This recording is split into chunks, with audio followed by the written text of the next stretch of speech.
Hello बच्चा लोग, कैसे हो आप लोग भाई। तो मुझे उम्मीद है आप सब लोग की पढ़ाई बहुत अच्छे से चल रही होगी। मेरा नाम है प्रभात। क्लास 12th केमिस्ट्री में हम लोग चैप्टर पढ़ रहे हैं कोऑर्डिनेशन कंपाउंड। आज हमारा कोऑर्डिनेशन कंपाउंड का सेकंड लेक्चर है। आज के लेक्चर में हम लोग बात करना शुरू कर देंगे कोऑर्डिनेशन कंपाउंड के आईयूपीएसी नोमेनक्लेचर के बारे में। हाँ भाई, बिल्कुल जैसे ऑर्गेनिक कंपाउंड में आईयूपीएसी नोमेनक्लेचर हम लोग फॉलो करते हैं, कुछ ऐसे ही नोमेनक्लेचर के रूल आईयूपीएसी ने कोऑर्डिनेशन कंपाउंड्स के लिए भी हमें दे रखे हैं। इन्हीं के बारे में हमें आज के लेक्चर में बात करनी है। बिना और कोई टाइम वेस्ट करे सीधे हम अपना आज का डिस्कशन स्टार्ट करते हैं। मेरा नाम है प्रभात और आज हम लोग पढ़ने वाले हैं कोऑर्डिनेशन कंपाउंड्स का नोमेनक्लेचर। चलो, अब इस नोमेनक्लेचर को पढ़ने के लिए पहले कुछ चीजें छोटी छोटी रिकॉल कर लेते हैं। जैसे कि कोऑर्डिनेशन कंपाउंड से रिलेटेड बहुत सारे टर्म्स हम लोगों ने प्रीवियस लेक्चर में बहुत डिटेल में पढ़े थे। उन्हें एक बार मैं क्विकली आपके सामने समराइज कर देता हूं। कोऑर्डिनेशन कंपाउंड में जैसे यहां पर आपके सामने एक फॉर्मूला लिखा है K4FeCN6, पर अगर आप नोटिस करोगे तो ये FeCN6 एक स्क्वायर ब्रैकेट के अंदर लिखा है। यही स्क्वायर ब्रैकेट के अंदर लिखी हुई चीज हमारे लिए बहुत ज्यादा इंपॉर्टेंट है, क्योंकि इसे हम लोग बोलते हैं कोऑर्डिनेशन स्फीयर या कॉम्प्लेक्स पार्ट। और इसी का स्पेशल नोमेनक्लेचर हमें सीखना है, यही बहुत ज्यादा जरूरी है। कोऑर्डिनेशन स्फीयर या कॉम्प्लेक्स पार्ट, इसे ये दोनों ही इसके नाम है। अगर इसमें हम स्पेशली बात करें तो इसमें दो बहुत ही इंपॉर्टेंट चीजें प्रेजेंट होती है हमारे पास। एक होता है सेंट्रल एटम और दूसरा होता है लिगेंड। लिगेंड्स ऐसी स्पीशीज होते हैं जिनके पास लोन पेयर होता है सेंट्रल एटम को डोनेट करने के लिए, और सेंट्रल एटम के पास वैकेंट ऑर्बिटल्स होते हैं उन इलेक्ट्रॉन पेयर को एक्सेप्ट करने के लिए। मतलब कुछ ऐसी सिचुएशन है कि हमारे पास लिगेंड होंगे, लिगेंड के पास लोन पेयर है, हमारे पास एक मेटल है, मेटल के पास खाली ऑर्बिटल है। लिगेंड अपने लोन पेयर इस खाली ऑर्बिटल को कोऑर्डिनेट बॉन्ड के थ्रू प्रोवाइड करते हैं, और क्योंकि यहां पर मेटल और लिगेंड के बीच में कोऑर्डिनेट बॉन्ड बन रहा है, इसीलिए इस पूरे कॉम्प्लेक्स को हम बोलते हैं कोऑर्डिनेशन कंपाउंड, और इस पूरे स्फीयर को बोलते हैं कोऑर्डिनेशन स्फीयर। अच्छा, ये स्फीयर देखने में अभी लग नहीं रहा है, एक्चुअल में कोऑर्डिनेशन स्फीयर इसलिए बोला गया क्योंकि इन सबको कलेक्ट करते हुए जो स्पीशी बनती है उसका एक ऐसा शेप आ जाता है, ठीक है, जिसे आप कोऑर्डिनेशन स्फीयर की तरह बोल सकते हो। मतलब ये इन जनरल बस का नाम लिया गया, ये स्फेरिकल शेप का दिखेगा नहीं आपको, ठीक है, लेकिन हाँ ये कोऑर्डिनेटेड पार्ट पूरा बना हुआ है, इसीलिए इसको कोऑर्डिनेशन स्फीयर बोल देते हैं कि इस जगह पर सब जगह हमें ऐसी चीजें देखने को मिलेंगी जो कोऑर्डिनेटेड कंपाउंड का पार्ट है। इसके अलावा हमारे पास एक और सिंपल आयन होता है जिसे हम बोलते हैं काउंटर आयन। जैसे ये काउंटर आयन पॉजिटिव भी हो सकते हैं, नेगेटिव भी हो सकते हैं। हाँ, कुछ एक दो बातें फटाफट मैं आपको रिकॉल करा दूं। ये जो हमारे पास सेंट्रल एटम होता है, इसके पास क्योंकि खाली ऑर्बिटल है और ये इलेक्ट्रॉन पेयर गेन कर रहा है, ठीक है, तो हम इसे बोलते हैं लुईस एसिड। और लिगेंड्स जो होते हैं ये इलेक्ट्रॉन पेयर डोनेट कर रहे हैं तो हम इन्हें बोलते हैं लुईस बेस। तो आपको याद रखना, जितने भी लिगेंड होते हैं ये दरअसल में लुईस बेस होते हैं, क्योंकि ये इलेक्ट्रॉन पेयर डोनेट करते हैं। और जो सेंट्रल एटम होता है ये दरअसल में लुईस एसिड होता है, क्योंकि ये इलेक्ट्रॉन पेयर एक्सेप्ट कर रहा है। आई होप आपको मेरी बात पकड़ में आ रही है। अपनी कहानी को आगे बढ़ाते हैं फटाफट। हम लोगों ने यहां पर कोऑर्डिनेशन कंपाउंड में रिलेटेड कुछ टर्म्स रिकॉल कर लिए। इन टर्म्स में एक और बहुत ही इंपॉर्टेंट टर्म हमारे पास जो है वो है लिगेंड। लिगेंड हमने लास्ट क्लास में बात करी थी, अलग अलग टाइप के होते हैं। अब एक लिगेंड कितने लोन पे डोनेट कर रहा है उसे हम बोलते हैं डेंसिटी ऑफ लिगेंड, और डेंसिटी के अकॉर्डिंग हम लिगेंड को अलग अलग क्लासिफिकेशन में डाल सकते हैं। जैसे सबसे पहले आते हैं हमारे पास मोनोडेंटेड लिगेंड। मोनोडेंटेड लिगेंड एक ही लोन पे डोनेट करते हैं, ये उसकी लिस्ट है पूरी, आपको एमपीटी मशहूर सबने पढ़ रखा है, इसको ऑलरेडी ये पता होगा आपको। जैसे हमारे पास फ्लोराइड एक मोनोडेंटेड लिगेंड है, ब्रोमाइड, वाटर, OH-, CN-, ये सब हमारे पास मोनोडेंटेड लिगेंड है। फिर हम लोगों ने बात करी थी कुछ बाइडेंटेड लिगेंड की। बाइडेंटेड लिगेंड में एक लिगेंड के पास दो ऐसे एटम्स होते हैं जो एक ही टाइम पे दो लोन पेयर डोनेट कर सकते हैं मेटल को। जैसे यहां पर अगर आप नोटिस करो, अगर मैं इसको थोड़ा जूम करके दिखाऊं, तो यहां पर इस एथिलीन डाइअमीन में नाइट्रोजन के पास दो लोन पेयर हैं, और ये दो लोन पेयर नाइट्रोजन एक ही मेटल को एक साथ डोनेट कर सकता है, तो इसलिए इसे बाइडेंटेड लिगेंड बोलते हैं। ऐसे हमारे पास एक और बाइडेंटेड लिगेंड है, इसका नाम है ऑक्सिलेटो। ये इसमें ऑक्सिलेटो में ऑक्सीजन के पास लोन पेयर होते हैं, और ये एरो ये शो करने की कोशिश कर रहे हैं कि ये दोनों ऑक्सीजन एक मेटल को अपना लोन पेयर डोनेट कर रहे हैं, और क्योंकि एक पूरा लिगेंड दो लोन पेयर डोनेट कर रहा है इसलिए इसे बाइडेंटेड लिगेंड बोला जाता है। ऐसे हमारे पास डाइमेथिल ग्लाइऑक्सोमेटो आता है, ठीक है, इसमें भी हमारे पास दो ऑक्सीजन के लोन पेयर डोनेट करने की टेंडेंसी होती है इस पूरे मॉलिक्यूल के पास। ये इन सारे लिगेंड्स के छोटे छोटे सिंबल्स के नाम दे रखे हैं। जैसे एथिलीन डाइमिन को शॉर्ट फॉर्म में बोलते हैं EN, ऑक्सिलेटो को बोलते हैं OX, और डाइमेथिल ग्लाइऑक्सोमेटो को बोलेंगे DMG। ये दो और बड़े इंपॉर्टेंट हमारे पास लिगेंड है। एक है बाइपिरिडीन, इतना बड़ा सा मॉलिक्यूल देखने को मिलता है आपको, इसमें नाइट्रोजन जो आपको दिखाई दे रहा है, इस नाइट्रोजन के लोन पेयर, इस नाइट्रोजन और इस नाइट्रोजन के लोन पेयर हम मेटल को डोनेट करेंगे। ऐसे यहां पर हमारे पास ग्लाइसिनेटो है, ग्लाइसिनेटो में ऑक्सीजन और नाइट्रोजन के लोन पेयर हम मेटल को डोनेट करते हैं। ग्लाइसिनेटो का शॉर्ट फॉर्म नाम है GLY ग्लाइ, और बाइप्रिडीन का BIPY। ये नाम याद रखने की जरूरत होती है क्योंकि इनकी हेल्प से, मतलब ये जो शॉर्ट फॉर्म दे रखे हैं ना, यही दरअसल में आपको ऐसे कोऑर्डिनेशन कंपाउंड के फॉर्मूले के अंदर लिखा होगा लिगेंड की जगह पर। जैसे मान लो अगर बाइप्रिडीन लिगेंड है तो यहां पर बाइप्रिडीन का BIPY सिंबल लिखा होगा, और अगर BIPY सिंबल लिखा हो तो आप समझ जाना कि बाइप्रिडीन आपको लिगेंड दिया हुआ है। ये जो लिगेंड के शॉर्ट शॉर्ट फॉर्म दिए गए, इन्हें एज अ सिंबल हम इस्तेमाल करते हैं ताकि हम आराम से लिगेंड्स को रिप्रेजेंट कर पाए, कोऑर्डिनेशन कंपाउंड का नाम दे देंगे या फॉर्मूला दे देंगे। अब बात करना शुरू कर देते हैं पॉलीडेंटेड लिगेंड्स की। पॉलीडेंटेड लिगेंड्स का मतलब है ऐसे लिगेंड जिनमें दो लोन पेयर से भी ज्यादा लोन पेयर डोनेट करने की टेंडेंसी है। ऐसे में हमारे पास जो लिगेंड आते हैं वो आते हैं ट्राइडेंटेट, टेट्राडेंटेट और पेंटाहेक्साडेंटेट। यहां पर तीन बड़े इंपॉर्टेंट मैंने आपके सामने लिगेंड लिए हुए। एक है डाइएथिलीन ट्राइएमीन। तो डाइएथिलीन ट्राइमीन में तीन हमारे पास नाइट्रोजन है जिनके लोन पेयर एक ही टाइम पर एक मेटल को मिल सकते हैं, तो ये ट्राइडेंटेट लिगेंड हो गया। ऐसे हमारे पास टेट्राडेंटेट लिगेंड में हमारे पास एक एग्जांपल आ जाएगा मेरे बच्चे, वो है ट्राइएथिलीन टेट्रामीन, जिसे ट्राइइन बोलते हैं। तो यहाँ पर चार हमारे पास नाइट्रोजन है जिनके लोन पेयर हम मेटल को कोऑर्डिनेट कराएंगे। सिमिलरली ऐसे हमारे पास हेक्साडेंटेट लिगेंड में EDTA, ठीक है, तो EDTA में 6 लोन पेयर डोनेट करने की टेंडेंसी होती है, जिसमें से 4 लोन पेयर ऑक्सीजन डोनेट करते हैं और 2 लोन पेयर नाइट्रोजन डोनेट करते हैं। इस इंफॉर्मेशन को भी याद रखना बहुत ज्यादा जरूरी होता है, ठीक है। बाकी डाइईन, ट्राइइन, ये सब न्यूट्रल लिगेंड्स है, ठीक है। न्यूट्रल लिगेंड्स के चार्ज की भी बहुत रिक्वायरमेंट होती है IUPAC नोमेनक्लेचर के अंदर, तो इसलिए चार्जेस को भी याद रखना बहुत ज्यादा जरूरी है मेरे बच्चे। वन बाय वन हम इसे देखते हुए भी चलेंगे, ठीक है। फिलहाल हम लोग अब सीधे आ जाते हैं नोमेनक्लेचर ऑफ कोऑर्डिनेशन कंपाउंड्स के ऊपर, कि अगर हमें एक कोऑर्डिनेशन कंपाउंड का नाम देना है तो हम उसे कैसे नाम देते हैं IUPAC के रूल के अकॉर्डिंग। एंड ट्रस्ट मी, जैसे ये कंपाउंड लिखा है, इस कंपाउंड का इतना बड़ा नाम है और आपको अभी देखने में लग रहा होगा यार इतना बड़ा नाम हम कैसे देंगे। बस आप 10 मिनट दीजिए, 15 मिनट दीजिए, आप ये पूरा बड़ा नाम बड़े आराम से खुद से भी दे पाएंगे। तो फटाफट इनके बारे में बात करते हैं कि IUPAC ने रूल क्या दिए हुए हैं कोऑर्डिनेशन कंपाउंड के नोमेनक्लेचर के। चल, सबसे पहला रूल कि अगर कभी भी किसी कोऑर्डिनेशन कंपाउंड को हमें नाम देना है, ठीक है, ये रूल्स हमें फॉलो करने हैं कोऑर्डिनेशन कंपाउंड को नाम देने के लिए। सबसे पहला रूल है कि अगर हमें कभी भी किसी कोऑर्डिनेशन कंपाउंड को नाम देना है तो हमेशा कैटायन को सबसे पहले नाम देंगे और उसके बाद हम एनायन को नाम देना शुरू करेंगे।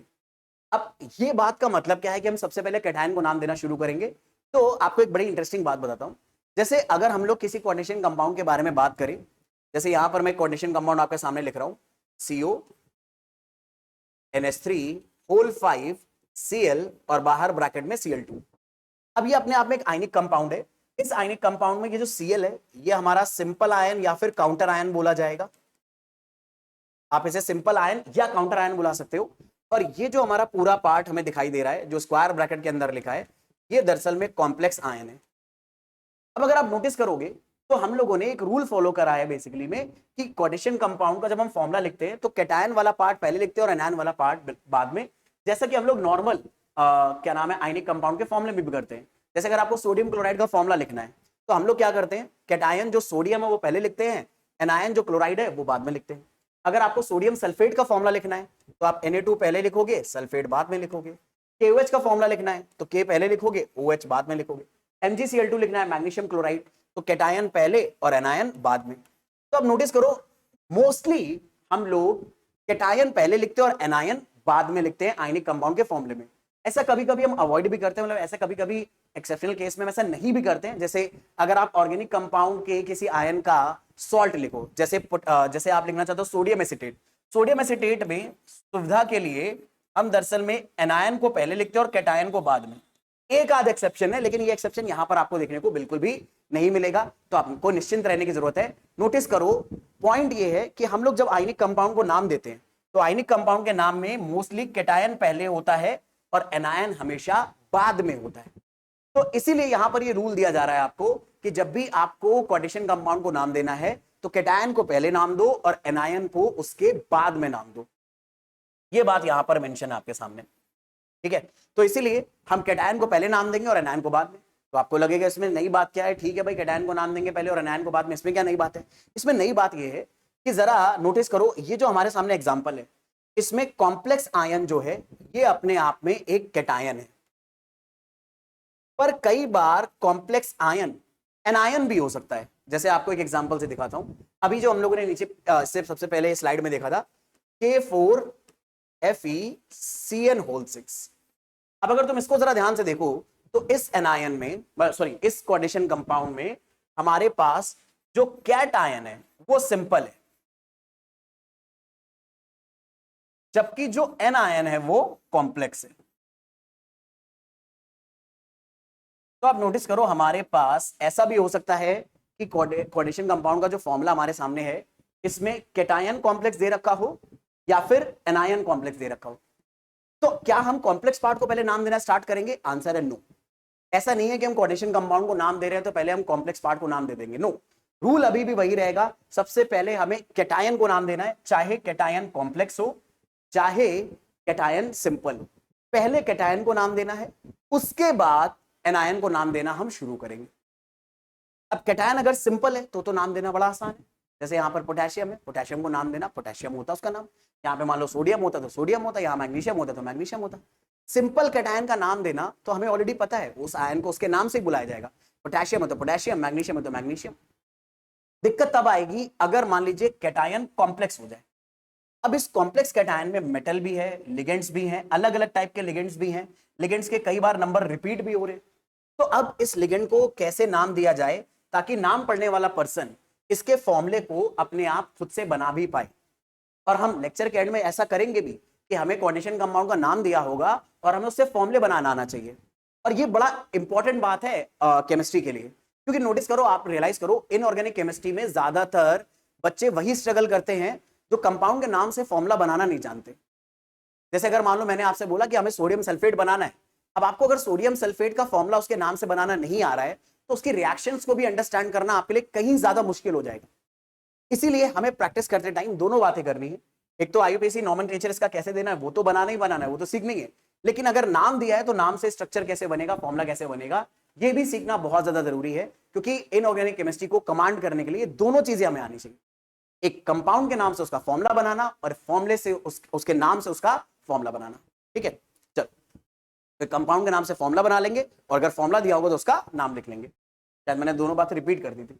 चलो आगे बात करते हैं। तो अगला रूल क्या है? तो ये रूल तो समझ में आया कि चाहे हमारे पास कैटायन कॉम्प्लेक्स हो चाहे कैटायन सिंपल हो, सबसे पहले हम नाम देंगे कैटायन को।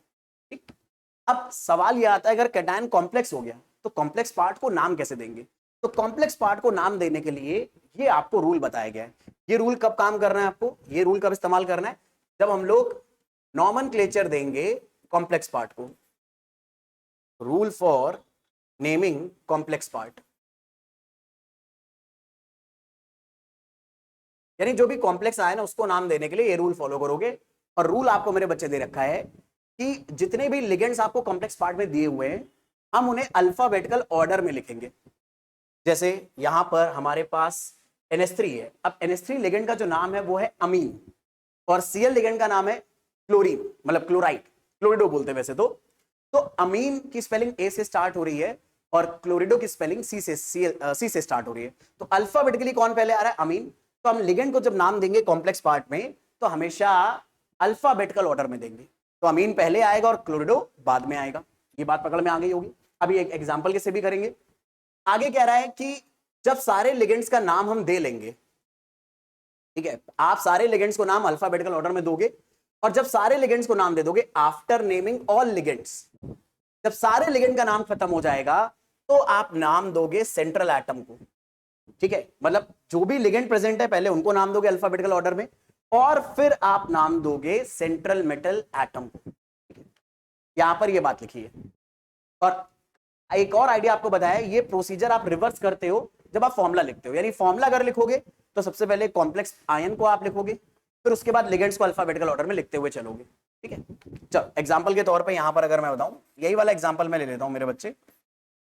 ये जो हमें दिया हुआ है CONH3 5Cl Cl2, मैंने यही एग्जांपल क्यों लिया, ये वाला एग्जांपल क्यों नहीं लिया? क्योंकि मेरे बच्चे हम कॉम्प्लेक्स पार्ट को नाम देने की प्रैक्टिस कर रहे हैं और हमें पता है कॉम्प्लेक्स आयन को पहले नाम तब दिया जाएगा अगर वो खुद कैटायन हो।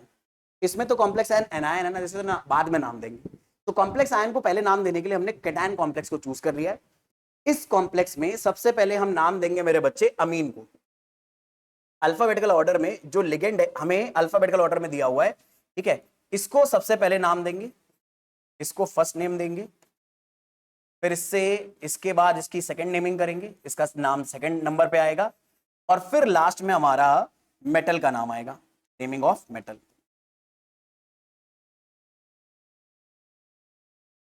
नाम के लास्ट में ये आएगा, तो पहले नाम उस लिगेंड का आएगा जो अल्फाबेटिकल ऑर्डर में पहले है, फिर उसके बाद अल्फाबेटिकल ऑर्डर में आने वाला लिगेंड, फिर सबसे लास्ट में हम लोग मेटल को नाम देंगे। तो इस तरह से कॉम्प्लेक्स पार्ट को नाम दिया जाता है। हाँ, इसमें एक एडिशनल रूल और आता है, उसके बारे में मैं आपको बात बता दूं कि एनायनिक लिगेंड जितने भी होंगे, यानी ऐसे लिगेंड जिनके ऊपर नेगेटिव चार्ज होता है, उनके नाम के एंड में ओ लगाते हैं। इसीलिए मैं क्लोराइड को क्लोराइड नहीं बोल रहा था, क्लोरिडो बोल रहा था। ये आईयूपीएसी का रूल है। दरअसल में क्लोराइड जो वर्ड है, ये क्लोराइड वर्ड हम इस्तेमाल करते हैं सिंपल एनायन के लिए, पर अगर कोई एनायन एज लिगेंड काम कर रहा है तो कोई कंफ्यूजन ना हो, इसके लिए हमने रूल बना दिया है कि अगर कोई भी एनायन लिगेंड में प्रेजेंट है तो आप उसके नाम के एंड में ओ लगाओगे, तो क्लोराइड बन जाता है क्लोरिडो। ठीक है, क्लोराइड की स्पेलिंग ई से खत्म होती है, तो रूल ये बोल रहा है कि किसी भी नेगेटिव चार्ज लिगेंड का नाम का एंड ओ से करना है, तो क्लोराइड बन जाएगा क्लोरिडो, ऐसे ही ब्रोमाइड बन जाएगा ब्रोमिडो। ठीक है, तो जितने भी नेगेटिव लिगेंड होंगे उन्हें आप ओ वर्ड से एंड करोगे। जैसे अगर मान लो SO4 2- लिगेंड आया, तो SO4 2- को वैसे तो हम लोग क्या बोलते हैं, सल्फेट। ये सल्फेट आयन है, पर अगर ये एज लिगेंड काम करे, एज आयन नहीं, एज लिगेंड काम करे, तो इसे बोलेंगे हम लोग सल्फेटो। किसी भी लिगेंड का जो लिगेंड एनायनिक है, उसके नाम के एंड में ओ जरूर आना चाहिए, ये आइडिया याद रखना जरूरी है। हाँ, लेकिन कुछ न्यूट्रल लिगेंड्स होते हैं तो उनका नाम बड़ा स्पेसिफिक होता है, उसको वैसे ही फॉलो करना है। जैसे वाटर का नाम एक्वा है, NH3 का नाम अमीन है, और इस अमीन की स्पेलिंग में याद रखना डबल एम आता है। दरअसल में एक NH2 लिगेंड भी आपको देखने को मिलेगा, इस NH2 लिगेंड की स्पेलिंग में ना एक एम आता है, ये अमीन है। ये अमीन तो आपने बहुत पहले से भी ऑर्गेनिक केमिस्ट्री में पढ़ा है, पर अमोनिया को भी एज ए लिगेंड अमीन ही बोला जाता है, तो डिफरेंशिएट करने के लिए हम यहां पर स्पेलिंग में डबल एम लगाते हैं। ऐसे ही कार्बन मोनोऑक्साइड का जो लिगेंड नाम है वो कार्बोनिल है। अब क्योंकि ये सारे न्यूट्रल लिगेंड हैं, तो इनके नाम के आखिर में ओ लगाने की जरूरत नहीं है, बल्कि इनके स्पेशल नाम है, तो ये स्पेशल नाम हमें याद रखना जरूरी है। ऐसे ही यहां पर NO जो लिगेंड है, नाइट्रोजन मोनोऑक्साइड, इसका जो नाम है वो नाइट्रोसिल है, ये आपको बात याद रखनी है। तो क्या क्या बात हम समझ गए कि जब भी हमें किसी भी कॉम्प्लेक्स पार्ट को नाम देना है तो सबसे पहले लिगेंड्स को अल्फाबेटिकल ऑर्डर में नाम देंगे, फिर उसके बाद में लास्ट में सेंट्रल एटम को नाम देंगे, फिर अगर लिगेंड एनायनिक होंगे तो उनके नाम के आखिर में ओ वर्ड लगाएंगे, बट अगर वाटर आया है तो उसका नाम एक्वा रख देंगे, NH3 आया है तो उसका नाम अमीन, कार्बन मोनोऑक्साइड है तो उसका नाम कार्बोनिल, और अगर नाइट्रोजन मोनोऑक्साइड दे रखा है तो उसका नाम नाइट्रोसिल रख देंगे। और ये सारे न्यूट्रल लिगेंड है, इनके ऊपर कोई चार्ज अवेलेबल नहीं। आगे जब हम किसी भी कोऑर्डिनेशन कंपाउंड का, किसी भी कोऑर्डिनेशन एंटिटी का फॉर्मूला लिखते हैं, तो आपको कई बार मतलब इन लिगेंड्स को क्या नाम है, पैरेंथेसिस के अंदर लिखना है। ये बात बताई जा रही है कि अगर लिगेंड्स को आप लिखना चाह रहे हो, ठीक है, तो आप लिगेंड्स को, खासतौर पे ऐसे लिगेंड्स को जिन पे कोई चार्ज नहीं है, अगर आप इन्हें रिप्रेजेंट करना चाह रहे हो तो आप इन्हें पैरेंथेसिस के अंदर लिखोगे। तो इसलिए देखो यहाँ पर फॉर्मूले में NH3 जो लिखा है पैरेंथेसिस के अंदर लिखा है, ठीक है, या अगर वो कई बार रिपीट हो रहा है तो आप जो लिगेंड्स होते हैं उन्हें पैरेंथेसिस के अंदर लिखते हो। ये रूल आपको बताया गया। फिर अगला रूल कि अगर मान लो लिगेंड हमारे पास कई ज्यादा बार आने लगे, 2 3 4 5 बार आने लगे, तब क्या करोगे? तो अगर लिगेंड हमारे पास 2 बार आया है तो हम डाई वर्ड का इस्तेमाल करेंगे, 3 बार आया है तो ट्राई वर्ड का इस्तेमाल करेंगे, और इस तरह से हम ये वर्ड इस्तेमाल करते चले जाएंगे लिगेंड्स के नंबर को बताने के लिए। तो नंबर ऑफ लिगेंड्स को बताने के लिए डाई ट्राई वर्ड इस्तेमाल हम लोग करेंगे। जैसे एग्जांपल के तौर पे मान लो ये हमें कंपाउंड दिया हुआ है और इस कंपाउंड में हमें अब लिगेंड्स को नाम देना है। तो जब हम लिगेंड्स को नाम देंगे तो हमें पता है सबसे पहले अल्फाबेटिकल ऑर्डर में लिगेंड्स को नाम देना है। तो अल्फाबेटिकल ऑर्डर में नाम देने के लिए सबसे पहले आएगा अमीन और फिर आएगा क्लोरिडो। पर यहां पर अमीन 5 दे रखे हैं हमें, तो हम लोग 5 अमीन को रिप्रेजेंट करने के लिए दरअसल में पेंटा प्रीफिक्स का इस्तेमाल करेंगे।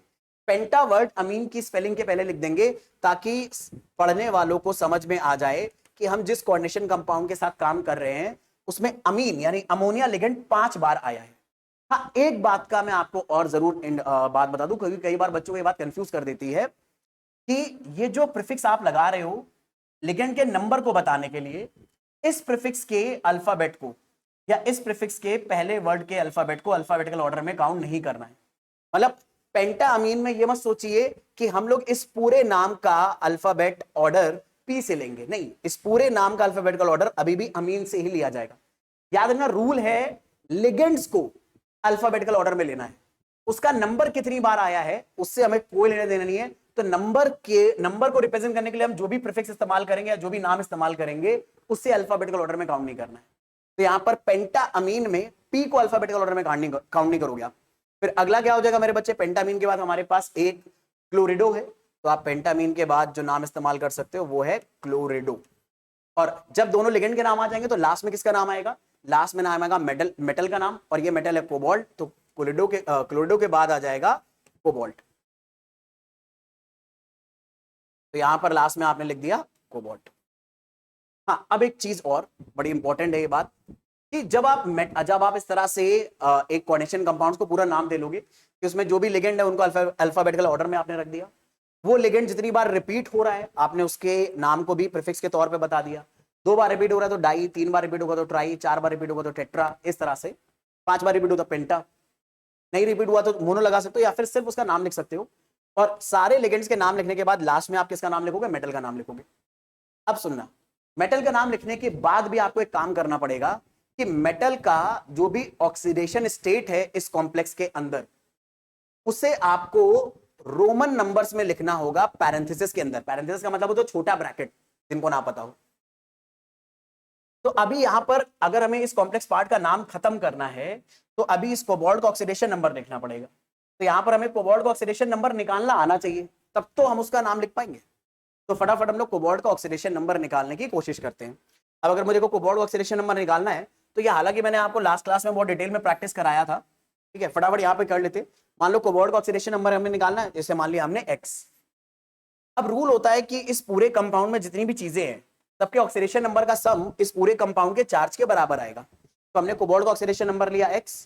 अब अमोनिया का ऑक्सीडेशन नंबर और क्लोराइड के ऑक्सीडेशन नंबर अगर हम ऐड कर दें तो इस पूरे के चार्ज के बराबर ही आएगा। तो उसके लिए हमें अमोनिया का ऑक्सीडेशन नंबर पता होना चाहिए। अब एक कंपाउंड का ऑक्सीडेशन नंबर उसके चार्ज के बराबर होता है। अगर आपको अमोनिया का ऑक्सीडेशन नंबर निकालना है तो जो अमोनिया का चार्ज है वही उसका ऑक्सीडेशन नंबर है। तो अमोनिया के ऊपर चार्ज कितना होता है, 0, क्योंकि वो एक कंपाउंड है, न्यूट्रल कंपाउंड है। तो अमोनिया का ऑक्सीडेशन नंबर हो गया 0, तो 5 में हम मल्टीप्लाई कर देंगे 0 को और ऐड कर देंगे x के साथ, क्योंकि हम सारे ऑक्सीडेशन नंबर ऐड करना चाहते हैं। या अगर आप समझदार हो इतना तो जानते ही होगे, अगर 5 को 0 से मल्टीप्लाई करोगे वो 0 ही आने वाला है। तो इसे कैलकुलेशन में इन्वॉल्व अगर नहीं भी करना चाहते तो कोई दिक्कत नहीं, मत करो बिंदास। अब हमारे पास 3 क्लोरीन है। अब इन तीनों क्लोरीन पे जो चार्ज है वो होता है -1, तो इन तीनों का ऑक्सीडेशन नंबर हो जाएगा -1। 3 होने की वजह से 3 टाइम ऑक्सीडेशन नंबर हो जाएगा। तो इन सारी स्पीशीज के ऑक्सीडेशन नंबर को हमने सम कर दिया। अब ये बराबर आएगा इस पूरे स्ट्रक्चर के चार्ज के बराबर। अब इस पूरे कंपाउंड को अगर हम ध्यान से देखें तो न्यूट्रल लिखा हुआ है, क्योंकि अगर कोई चार्ज होता तो वो चार्ज यहाँ लिखा होता।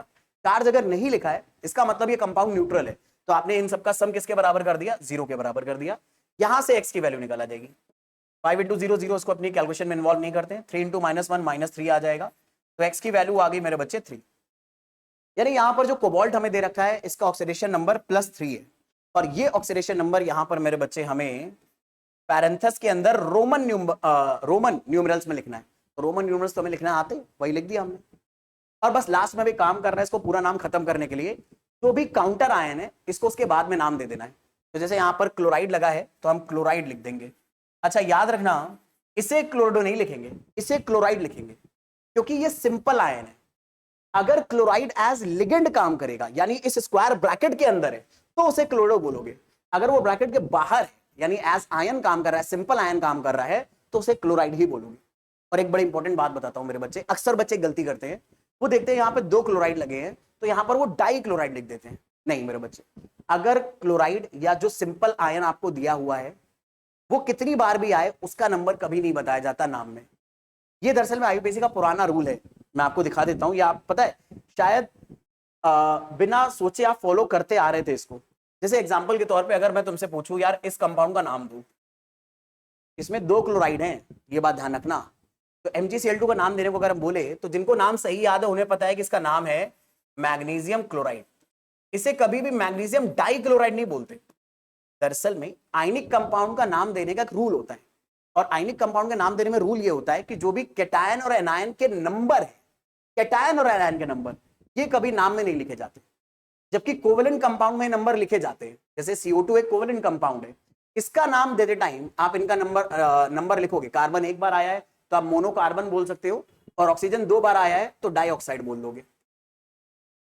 तो कोवेलेंट कंपाउंड में ये रूल होता है कि दरअसल में हम लोग किसी भी मेटल, किसी भी एटम का नंबर जितनी बार आ रहा है वो नंबर उसके पहले लिखेंगे, लेकिन आयनिक कंपाउंड में कभी ऐसा नहीं करा जाता। क्यों? क्योंकि उसके नाम से ही आप उसका फॉर्मूला बना लोगे। क्योंकि मैग्नीशियम क्लोराइड का अगर फॉर्मूला बनाना है तो आप मैग्नीशियम आयन का फॉर्मूला लिखोगे, क्लोराइड आयन का फॉर्मूला लिखोगे, नंबर्स को इंटरचेंज कर दोगे, अपने आप ये फॉर्मूला यहां पर जो ओरिजिनल है वो बनके चला आएगा, बिना ये बताए कि 2 क्लोरीन आपको इस्तेमाल करने हैं।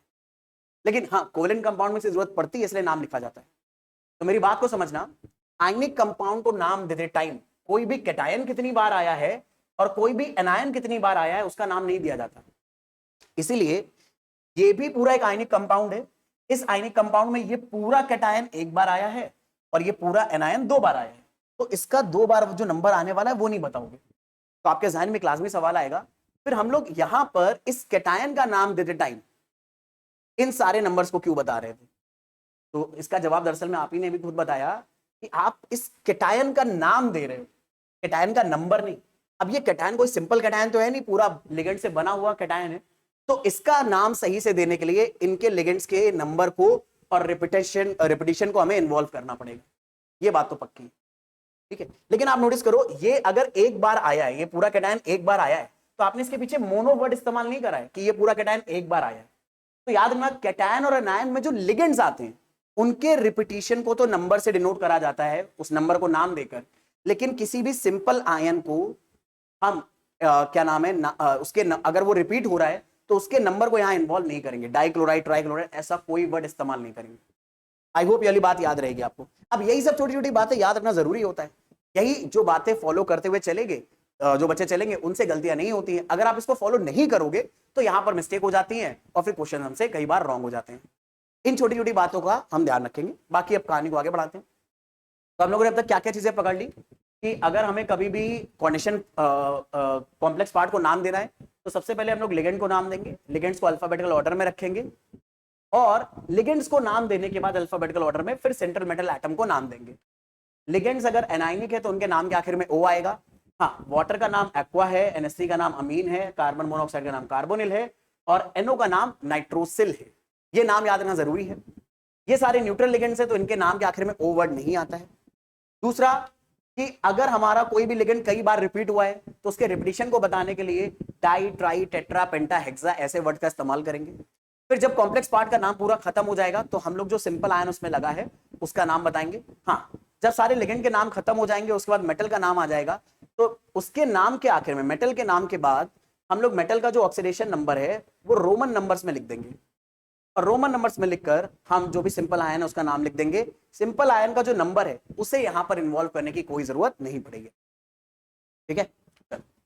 अब एक और बहुत इंपॉर्टेंट बात, कई बार हमें ऐसे लिगेंड मिलते हैं जिनके खुद के नाम में बाई, ट्राई या डाई, ट्राई, टेट्रा वर्ड पहले से आ जाते हैं।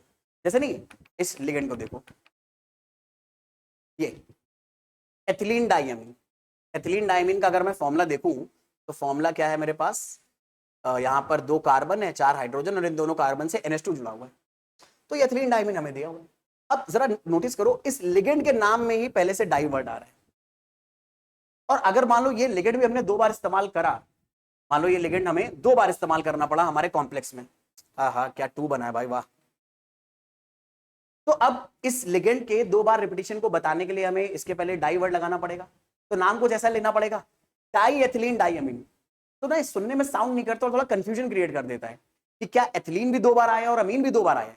भाई डाई एथिलीन डाइअमीन का मतलब कोई क्या समझेगा कि यार 2 बार एथिलीन लगा दो किसी तरह से और 2 बार अमीन लगा दो, तो कोई पर्सन ऐसे बना सकता है, कुछ भी अजीब वरीब चीज बना सकता है। तो डाई एथिलीन डाइअमीन दरअसल में कंफ्यूजन क्रिएट कर सकता है कि हमें 2 चीजें लेनी क्या है। डाई एथिलीन डाइअमीन हमें ये प्रॉपरली नहीं बता पा रहा कि हमें दरअसल में एथिलीन डाइअमीन को 2 बार लेना है।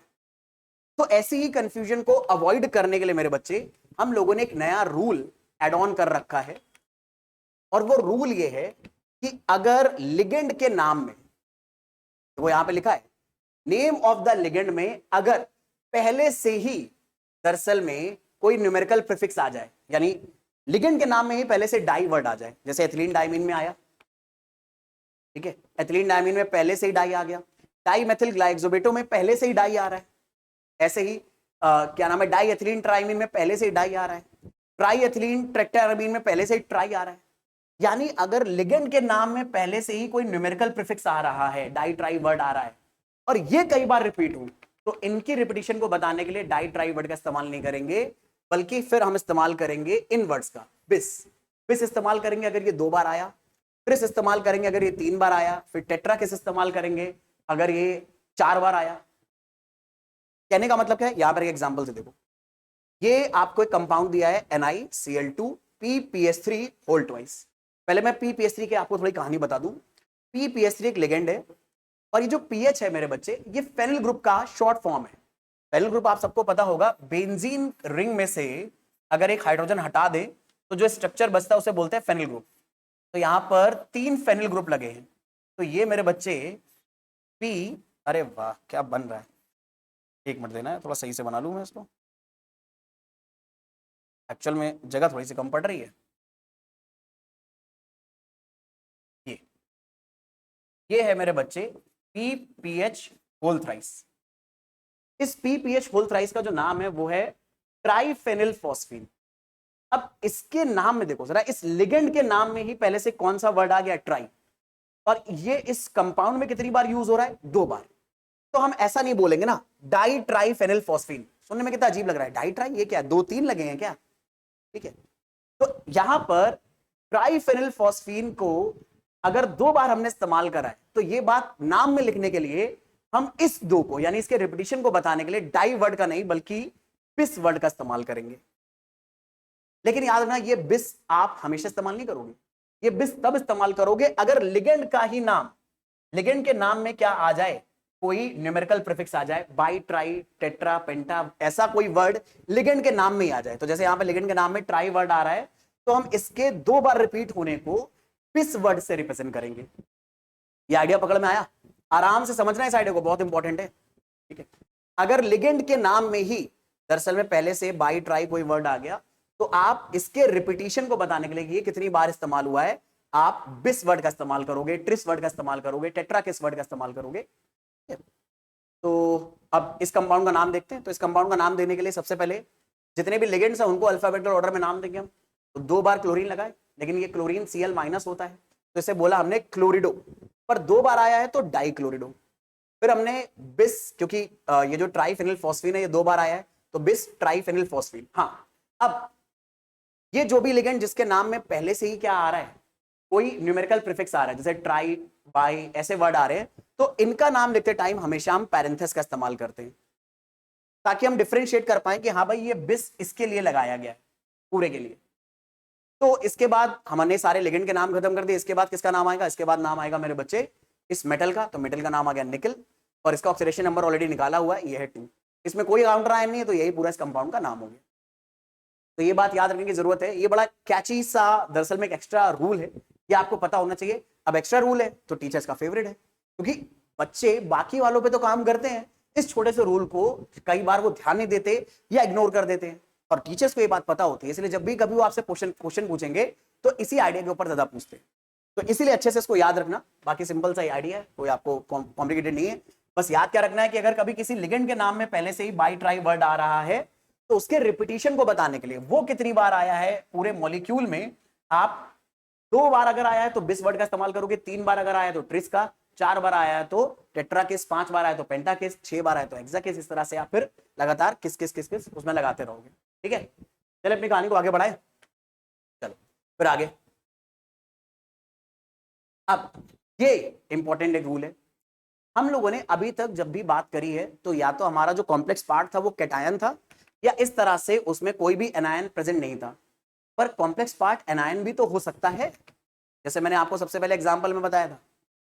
अब कॉम्प्लेक्स पार्ट अगर एनायन हो जाए तो इसका नाम कैसे दे, तो भाई इसमें भी वही कहानी है, लिगेंड को सबसे पहले नाम दोगे अल्फाबेटिकल ऑर्डर में, फिर उसके बाद मेटल का नाम लिखोगे, मेटल का ऑक्सीडेशन नंबर लिखोगे, बस एक रूल इसमें और एड ऑन हो जाता है, और वो रूल ये है कि अगर हमारे पास, ठीक है, अगर हमारे पास कॉम्प्लेक्स आयन एक एनायन है तो उसमें मेटल के नाम को एंड करेंगे 8 वर्ड के साथ। तो पहले इस रूल के बारे में जान लेते हैं, ऐसा क्यों हमसे दिक्कत करवाई गई, ऐसा क्यों बोला गया कि अगर हमारे कॉम्प्लेक्स आयन को, अगर कॉम्प्लेक्स आयन एनायन है तो उसमें जो मेटल का नाम होगा वो 8 वर्ड से एंड होगा। दरअसल में ये आईयूपीएसी का पहले से एक रूल है आयनिक कंपाउंड को नाम देने का, कि जो भी एनायंस होते हैं ना, उन एनायन के एंड में हमेशा इस तरह के वर्ड आने चाहिए। किसी भी एनायन के एंड में हमेशा इस तरह के वर्ड आने चाहिए, आइड आना चाहिए, ठीक है, और आइड के अलावा दरअसल में 8 वर्ड आ सकता है। जैसे आपने नोटिस करा होगा ये लिखा हुआ है MgSO4, तो ये एनायन है, इस एनायन का नाम क्या है, सल्फेट। आपने नोटिस नहीं करा होगा पर ये बात बहुत बार रिपीट होती है, ये है सल्फेट। ऐसे ही NO2 माइनस जो एनायन होता है हमारे पास, इसका नाम होता है नाइट्रेट, ये नोटिस कर रहे हो। ऐसे ही अगर Cl माइनस है तो इसे बोलते हैं क्लोराइड, नोटिस कर रहे हो। तो हमारे जो आयंस होते हैं, जो आयंस होते हैं मोस्टली, उन आयंस के आखिर में 8 आइड इस तरह के वर्ड बहुत ज्यादा आते हैं, 8 आइड आइड और भी आते हैं। तो क्योंकि ये रूल बहुत पहले से चला आ रहा है कि हमें कभी भी आयनिक कंपाउंड को अगर नाम देना है तो जो भी एनायन है उसके नाम के एंड में क्या आना चाहिए, 8। तो इसीलिए अगर हमारा कॉम्प्लेक्स आयन भी एनायन हो गया तो उसके नाम के आखिर में भी क्या आना चाहिए, 8। और कॉम्प्लेक्स आयन के नाम में सबसे लास्ट में कौन आता है, मेटल। तो मेटल के एंड में क्या आना चाहिए, 8 वर्ड आना चाहिए। एक एग्जाम्पल से बताता हूं, और एग्जाम्पल वही ले रहा हूं मैं जो मैंने आपके सामने लिया था, ये वाला K4 FeCN6। मान लो मुझे इस कंपाउंड को नाम देना है, तो रूल क्या है, सबसे पहले हम कैटायन को नाम देंगे, चाहे वो सिंपल हो चाहे वो कॉम्प्लेक्स। अब यहां पर सिंपल कैटायन है तो इस कैटायन का नाम क्या होगा, पोटेशियम। भले चाहिए पोटेशियम 4 बार आया है, मैंने आपको बताया कोई भी आयन कितनी बार आएगा आपको उसके रिपीटिशन को बताने की जरूरत नहीं है, तो यहां पर टेट्रा पोटेशियम बोलने की कोई जरूरत नहीं है, सिर्फ पोटेशियम चलेगा। हाँ, लेकिन अगर इस स्क्वायर ब्रैकेट के अंदर कोई भी चीज, यानी कॉम्प्लेक्स पार्ट के अंदर कोई भी चीज कई बार रिपीट हो रही है, कोई भी लिगेंड अगर मल्टीपल टाइम रिपीट हो रहा है, तो उसके रिपीटिशन को बताया जाएगा नाम के अंदर। तो ये हो गया पोटेशियम। अब हमें इस लिगेंड को नाम देना है, तो इस लिगेंड में हमारे पास 6 साइनाइड लगे, तो इसके नंबर को बताने के लिए हमने लिखा हेक्सा। साइनाइड एक एनायन होता है तो इसे बोलेंगे साइनो, ठीक है, तो हेक्सा साइनो। फिर हमारे पास ये आयरन है, पर क्योंकि ये पूरा कॉम्प्लेक्स पार्ट एनायन है तो इसे हम लोग बोलेंगे फेरेट। इसके आखिर में 8 वर्ड लगाएंगे इस बात को शो करने के लिए कि ये एनायन है, तो इसे हम लोग बोलेंगे मेरे बच्चे फेरेट।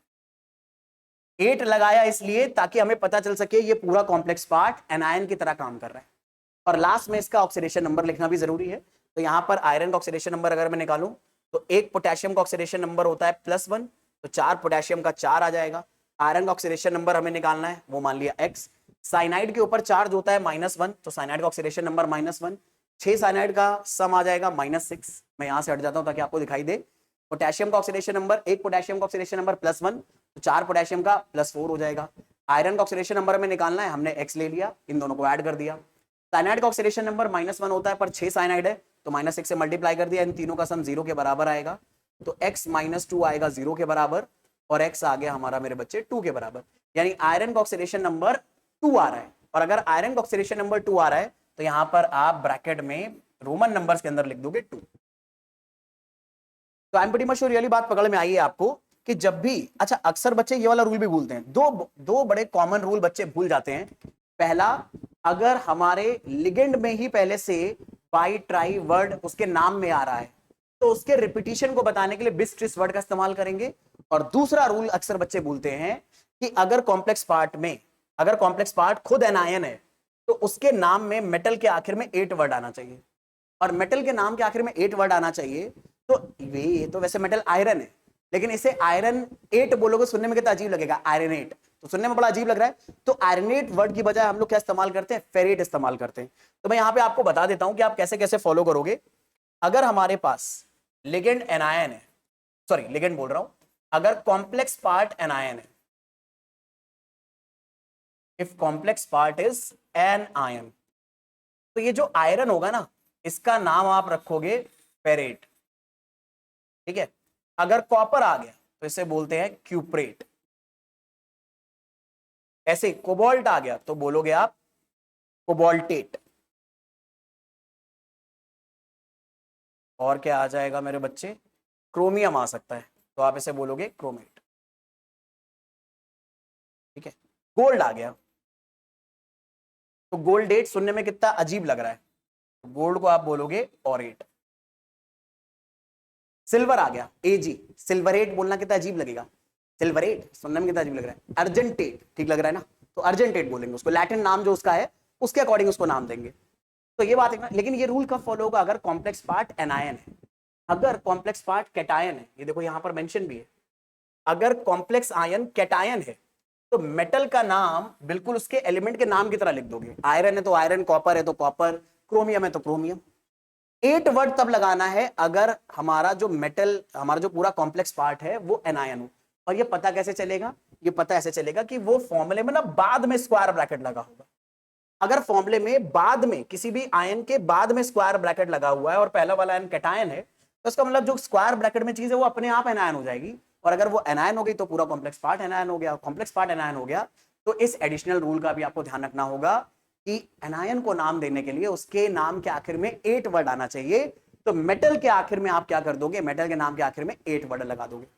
आयरन को बना दोगे फेरेट, कॉपर को बना दोगे क्यूप्रेट, आयरन को फेरेट, कॉपर को क्यूप्रेट, कोबाल्ट को कोबाल्टेट, क्रोमियम को क्रोमेट और गोल्ड को ऑरेट। इस तरह से आप आइडिया को फॉलो करोगे। ठीक है, चलो अब इन कंपाउंड्स का फटाफट हम नाम देते हैं ताकि आपको प्रैक्टिस हो जाए आराम से कि हमने अभी तक जो भी बातें पढ़ी हैं वो हम कर पा रहे हैं। अच्छा, इन कंपाउंड्स को नाम देने के लिए मैं आपको एक पहले से रूल बता दूं। सबसे पहले ना आप सेंट्रल मेटल एटम जो है उसका ऑक्सीडेशन नंबर निकाल लो, क्योंकि उसका ऑक्सीडेशन नंबर तो लिखना ही है ना, वो बाद में कैलकुलेट करोगे तो ना सही से सब्जेक्टिव क्वेश्चन रिप्रेजेंट नहीं हो पाएगा। देखो अगर ये क्वेश्चन मान लो ऑब्जेक्टिव आया तो कोई दिक्कत नहीं, तो आप ऑक्सीडेशन नंबर कभी भी निकालो, कोई दिक्कत नहीं है, नाम देने के बाद भी निकाल लोगे तो भी चलेगा। लेकिन अगर सब्जेक्टिव आ गया तो सब्जेक्टिव में पहले आपको ऑक्सीडेशन नंबर निकाल के दिखाना पड़ेगा, तभी आप उसको नाम में इस्तेमाल करोगे। तो ये हैबिट हम डालने की कोशिश करेंगे। पहला कंपाउंड है PTNH3 होल ट्वाइस ClNO2। हमें इस कंपाउंड को IUPAC नेम देना है, चलो साथ में देते हैं। PTNH3 whole twice ClNO2। चल सबसे पहले काम करते हैं, हम इस मेटल का ऑक्सीडेशन नंबर निकाल लेते हैं। मान लेते हैं प्लैटिनम का ऑक्सीडेशन नंबर है X, प्लस करेंगे इसमें अमोनिया के ऑक्सीडेशन नंबर को। अमोनिया एक न्यूट्रल लिगेंड है तो इसका चार्ज हो गया 0, तो ऑक्सीडेशन नंबर भी 0। तो 2 अमोनिया का ऑक्सीडेशन नंबर आ जाएगा 2 × 0, प्लस एक क्लोरीन है तो क्लोरीन का ऑक्सीडेशन नंबर -1। NO2 नाइट्रेट है, नाइट्रेट का भी ऑक्सीडेशन नंबर -1। इन सबका जो सम आएगा वो इस पूरे के चार्ज के बराबर आएगा। इस पूरे के ऊपर कोई चार्ज नहीं लिखा है तो उसका मतलब ये 0 हो गया। तो X की वैल्यू आ रही है 2 × 0, ये तो 0 हो जाएगा, -1 ऐड होकर -2 बनाएगा और X की वैल्यू आ जाएगी मेरे बच्चे 2। यानी ये जो हमारा मेटल है इसका ऑक्सीडेशन नंबर आ गया +2। अब नाम देना शुरू करते हैं। तो नाम में सबसे पहले लिगेंड्स को नाम देंगे और लिगेंड्स को भी अल्फाबेटिकल ऑर्डर में नाम देंगे। तो सबसे पहले अमीन आएगा, फिर क्लोरिडो और फिर नाइट्रो। तो अमीन 2 बार आया है तो इसे हम बोलेंगे डाई अमीन, लेकिन अमीन की स्पेलिंग में डबल M आएगा क्योंकि ये अमोनिया वाला अमीन है और अमोनिया की खुद की स्पेलिंग में डबल M आता है, तो वहीं से ये डबल M आया। फिर एक Cl है तो इसे बोलेंगे क्लोरिडो। हाँ, एक जरूरी चीज और बता दूं, जब भी हम नाम लिखेंगे कॉम्प्लेक्स पार्ट का, तो इसमें जब तक नाम पूरा खत्म नहीं हो जाएगा तब तक बीच में कोई स्पेस नहीं दोगे। एक लिगेंड के बाद दूसरे लिगेंड का नाम, दूसरे के बाद तीसरे का, तीसरे के बाद चौथे का, अगर कई सारे हैं गैप नहीं दिया जाता, स्पेस नहीं दिया जाता। तो डाईअमीन क्लोरिडो, फिर इसके बाद आएगा ये हमारे पास NO2। अब NO2 के साथ दिक्कत क्या है, ये एम्बीडेंट लिगेंड है। NO2 में नाइट्रोजन भी अपना लोन पेयर डोनेट कर सकता है और ऑक्सीजन भी अपना लोन पेयर डोनेट कर सकता है। तो NO2 में अगर नाइट्रोजन लोन पेयर डोनेट करता है तो उसे NO2 लिख कर दिया जाता है लिगेंड में, और अगर ऑक्सीजन डोनेट करता तो यहां ONO लिखा होता, ताकि आपको समझ में आ जाए कि कौन सा एटम लोन पेयर डोनेट कर रहा है। और अगर नाइट्रोजन लोन पेयर डोनेट करता है तो इस लिगेंड का नाम है नाइट्रिटो, क्योंकि एनायनिक लिगेंड है तो इसके नाम के आखिर में O आना चाहिए, तो इसे बोलोगे नाइट्रिटो। लेकिन क्योंकि इसमें नाइट्रोजन लोन पेयर डोनेट कर रहा है तो इसके आगे हाइफन में लगा दोगे N, तो इसे बोलेंगे नाइट्रिटो N। अगर ऑक्सीजन होता तो इसे बोलते हैं नाइट्रिटो O। ठीक है, ये नाम याद रखना, ये हम लोगों ने एम्बिडेंटेड लिगेंड के अंदर पढ़ा है। पुराने जमाने में इसे नाइट्रो और इसे नाइट्रिटो बुलाते थे, लेकिन अब आईयूपीएसी ने इसको मॉडिफाई कर दिया है, तो हो सकता है कोई अगर आपके पुराने टीचर हो सकता है वो आज भी इसको नाइट्रो और इसको नाइट्रेटो बोल रहे हो, वो भी सही है, गलत नहीं है। ये पुराना नॉमेनक्लेचर है। ये जो मैं आपको बता रहा हूँ ये नया है कि नाइट्रेटो अगर नाइट्रोजन लोन पर डोनेट कर रहा है तो नाइट्रेटो एन, और अगर ऑक्सीजन डोनेट करेगा तो नाइट्रेटो ओ लगा दो गया। तो इस पूरे का नाम हो गया डाईअमीन क्लोरिडो नाइट्रेटो एन। ठीक है, अब इसके बाद हमारे मेटल का नाम आएगा, मेटल का नाम है प्लैटिनम। प्लैटिनेट नहीं लिखेंगे क्योंकि प्लैटिनेट लिखने के लिए यहां पर नेगेटिव चार्ज होना चाहिए था, कोई चार्ज नहीं दिया है तो हम इसे न्यूट्रल या फिर कैटायन की तरह ही नाम देंगे, तो प्लैटिनम, फिर इसके बाद ऑक्सीडेशन नंबर को पैरेंथेसिस में लिख देंगे। ये इस पूरे कंपाउंड का नाम हो गया डाईअमीन क्लोरिडो नाइट्रेटो एन प्लैटिनम। सेकंड वाले को नाम देते हैं K3Cr(C2O4) होल थ्राइस। तो सेकंड जो स्ट्रक्चर है वो है K3Cr(C2O4) होल थ्राइस। अच्छा, पहले मैंने आपको लास्ट क्लास में बताया था, मुझे उम्मीद है कुछ बच्चे हो सकता है भूल गए हो। C2O4 2- ये अपने आप में जो लिगेंड है ये है ऑक्सिलेट, एक बाइडेंटेड लिगेंड होता है और इसके ऊपर चार्ज है 2- का। ये नाम, ये फॉर्मूला याद रखना। कई बार यहाँ पे OX अगर OX भी लिखकर आ सकता है, अगर OX लिखकर आया तो ये ऑक्सिलेट है, अगर नहीं तो इस तरह से C2O4 लिखकर आया तो आपको याद रखना है दिस इज ऑक्सिलेट। चलो अब इसको नाम देते हैं। तो इसमें हमारे पास ये कैटायन है, ये एनायन है, तो याद रखना कॉम्प्लेक्स पार्ट एनायन आ गया, और अगर कॉम्प्लेक्स पार्ट एनायन आ गया तो इसमें मेटल के नाम के आखिर में 8 वर्ड आना चाहिए, ये मत भूलना। तो अब नाम देते हैं, सबसे पहले पोटेशियम को नाम देंगे, भले चाहे 3 बार आए या 30 बार आए कोई फर्क नहीं पड़ता। फिर इस कंपाउंड को नाम देना स्टार्ट करेंगे। अच्छा, एक जरूरी चीज तो मैं भूल ही गया, सबसे पहले ऑक्सीडेशन नंबर निकाल लेते हैं क्रोमियम का। तो 3 पोटेशियम, एक पोटेशियम का ऑक्सीडेशन नंबर +1, तो 3 का हो जाएगा 3। क्रोमियम का मान लेते हैं X, ऑक्सिलेट के ऊपर चार्ज है 2-, 3 ऑक्सिलेट है तो 3 में मल्टीप्लाई करेंगे -2। इन सबका सम इस पूरे के चार्ज के बराबर, इस पूरे के ऊपर चार्ज कितना है 0, तो फॉर्मूला आ गया 3 + x - 6 = 0। तो x - 3 बराबर 6, x माइनस मतलब इन दोनों को हम लोगों ने ऐड कर दिया, तो 3 में -6 करा, -3 बचा, तो x की वैल्यू आ गई +3। तो इस क्रोमियम का ऑक्सीडेशन नंबर मिल गया हमें +3। बाकी ऑक्सिलेट कितनी बार लगा है, 3 बार लगा है, तो हम इसे नाम क्या देंगे, ट्राई ऑक्सिलेटो। ओ क्यों लगाया, क्योंकि एक नेगेटिव एनायनिक लिगेंड है। हाँ, एक जरूरी बात, किसी भी कॉम्प्लेक्स कंपाउंड के अंदर, किसी भी कोऑर्डिनेशन कंपाउंड के अंदर जो हमारा सिंपल आयन है और जो हमारा कोऑर्डिनेट कॉम्प्लेक्स आयन है, जब इनके नाम आप लिख रहे होगे तो इनके नाम के बीच में स्पेस छोड़ दोगे। जैसे हम लोग मैग्नीशियम क्लोराइड लिखते हैं तो मैग्नीशियम और क्लोराइड के बीच में स्पेस छोड़ देते हैं, वैसे यहाँ पर इस आयन और इस आयन के नाम के बीच में थोड़ा सा स्पेस छोड़ दिया जाएगा ताकि हमें पता चल जाए ये सिंपल आयन है और ये हमारा दूसरा वाला आयन है। तो ये आ गया ट्राई ऑक्सिलेटो। फिर हमारे पास क्रोमियम है, तो क्योंकि ये एनायन है तो क्रोमियम नहीं बोलेंगे, इसे बोलेंगे क्रोमेट, और इसके लास्ट में लगा देंगे इसका ऑक्सीडेशन नंबर जो कि 3 आ रहा है। तो ये आ जाएगा इस पूरे कंपाउंड का IUPAC name, potassium tri oxalato chromate 3। ऐसे अगले वाले को नाम देते हैं COCl2En2Cl। चलो मैं यहां पे लिख दे रहा हूं COCl2En2Cl। इस कंपाउंड को नाम देना है। अब इसमें कॉम्प्लेक्स पार्ट इस आयन के पहले लिखा है, मतलब ये कैटायन और ये एनायन, और अगर ये कैटायन है तो इसमें मेटल के नाम के आखिर में 8 वर्ड नहीं आएगा। अगर ये एनायन होता कॉम्प्लेक्स पार्ट तो मेटल के नाम के आखिर में 8 आता, क्योंकि रूल क्या है आईयूपीएसी का कि एक एनायन के नाम के आखिर में 8 वर्ड जैसे वर्ड आने चाहिए, तो इसलिए हमने ये वर्ड लगाया। अब फटाफट सबसे पहले हम लोग कोबाल्ट का ऑक्सीडेशन नंबर निकालते हैं। तो मान लेते हैं कोबाल्ट का ऑक्सीडेशन नंबर X। क्लोराइड में एक क्लोराइड का चार्ज होता है -1, तो 2 क्लोराइड की वजह से ऑक्सीडेशन नंबर आएगा 2 × -1।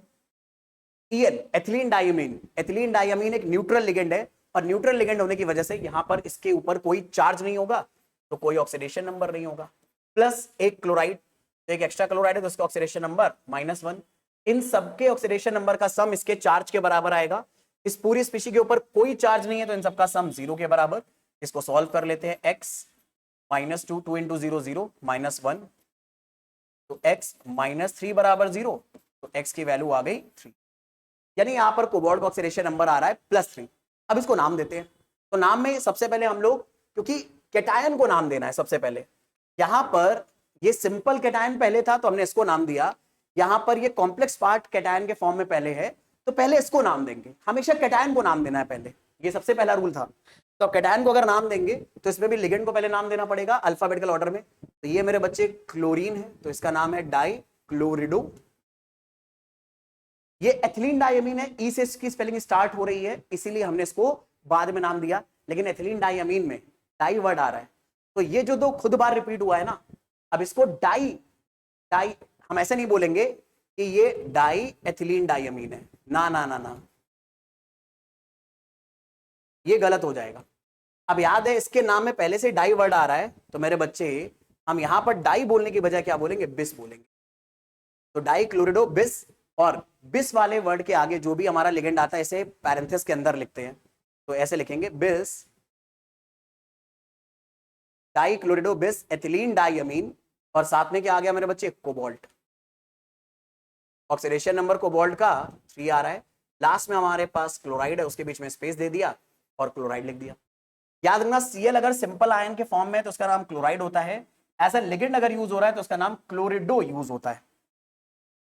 तो इस तरह से इसको हमने नाम दे दिया। ऐसे ही फोर्थ को नाम देते हैं CONH3 होल 5 CO3 Cl। तो हमारे पास जो फोर्थ कंपाउंड है वो है मेरे बच्चे CONH3 होल 5 CO3 और साथ में Cl। अगर हाँ ये CO3 आप लोग को ना पता हो तो मैं बता दूं, ये दरअसल में CO3 2- आयन है, जो कि आप 9-10 क्लास से पढ़ते आ रहे हो, ये कार्बोनेट आयन होता है, ठीक है।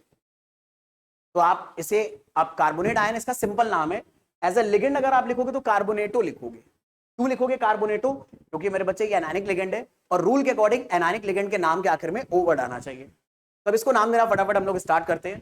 तो नाम अगर देंगे तो कहानी क्या बनेगी पूरी पूरी। सबसे पहले तो यार इस कोबाल्ट का हम ऑक्सीडेशन नंबर निकाल लेते हैं रफ में। तो कोबाल्ट का ऑक्सीडेशन नंबर हमने माना x।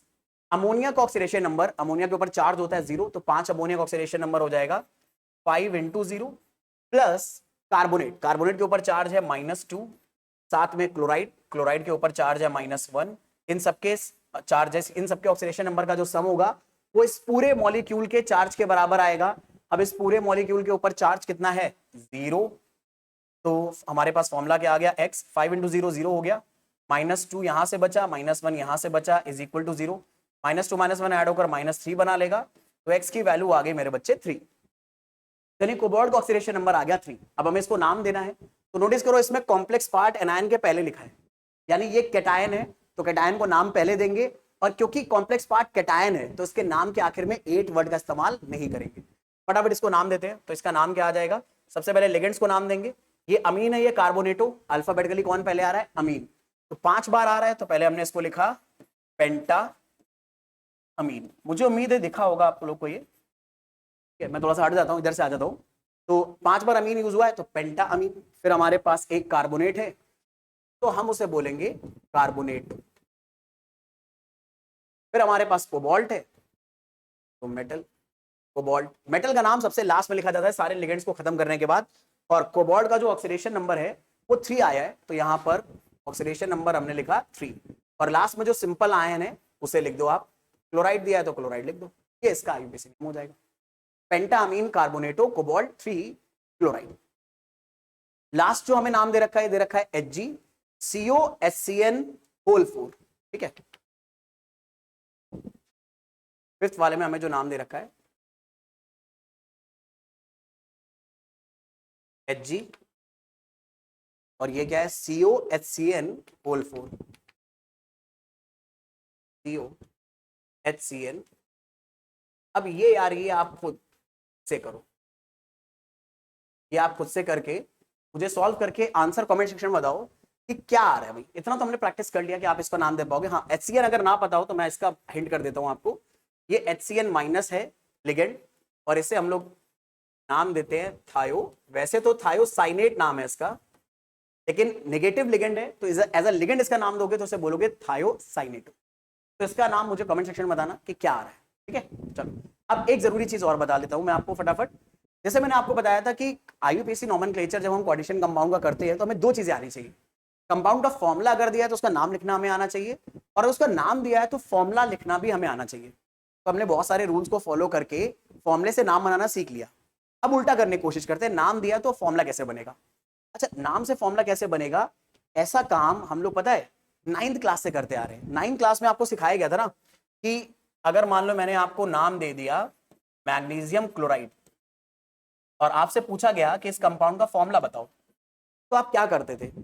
आप इन दोनों आयंस का फॉर्मूला लिखते थे। मैग्नीशियम आयन का फॉर्मूला Mg+2, क्लोराइड का फॉर्मूला Cl-1, और उसके बाद ये दोनों नंबर इंटरचेंज कर देते थे। तो मैग्नीशियम के नीचे 1 और क्लोराइड के नीचे 2, 1 अगर आया है तो उसको लिखते नहीं थे, जैसे MgCl2 लिख देते थे।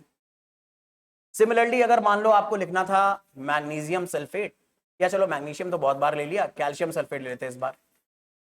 मान लो आपसे कहा गया कैल्शियम सल्फेट का फॉर्मूला लिखो, तो आप क्या करते थे? कैल्शियम आयन का फॉर्मूला लिखा, सल्फेट आयन का फॉर्मूला लिखा, ये नंबर्स आपने इंटरचेंज करे, Ca के नीचे 2 आया, SO4 के नीचे 2 आया। अब ये दोनों 2 कॉमन होते थे तो इनका सिंप्लीफाइड वर्जन लिखा जाता था फॉर्मूले में, यानी इनको हाईएस्ट कॉमन फैक्टर से कैंसिल कर देते थे और फॉर्मूला आता था CaSO4।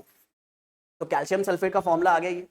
तो आप ऐसा बहुत बार से करते आ रहे हो कि अगर किसी भी आयनिक कंपाउंड का फॉर्मूला लिखना है तो आप उन आयंस का, मतलब जो कैटायन दिया और जो एनायन दिया उसका फॉर्मूला लिखते थे, उसका चार्ज लिखते थे, और चार्जेस को इंटरचेंज करके सिंप्लीफाइड फॉर्म में फॉर्मूला लिख देते थे। बिल्कुल यही काम मेरे बच्चे आपको कोऑर्डिनेशन कंपाउंड में भी करना है।